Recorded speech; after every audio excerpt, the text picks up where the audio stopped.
ভোলায় বিনামূল্যে চিকিৎসা সেবা ও ঔষধ বিতরণ করেছে কোস্টগার্ড।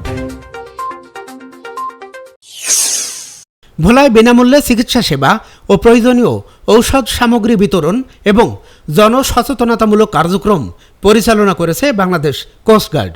13 জুলাই রবিবার বিকেলে কোস্টগার্ড সদর দপ্তর মিডিয়া কর্মকর্তা লেফটেন্যান্ট কমান্ডার হারুনা রশিদ এক প্রেস বিজ্ঞপ্তির মাধ্যমে এ তথ্য নিশ্চিত করেছেন। এ সময় তিনি বলেন, প্রতিষ্ঠালগ্ন থেকে অদ্যাবধি বাংলাদেশ কোস্টগার্ড উপকূলীয় এবং নদী তীরবর্তী অঞ্চলের সুবিধাবঞ্চিত মানুষের বিভিন্ন প্রয়োজনে এগিয়ে এসেছে।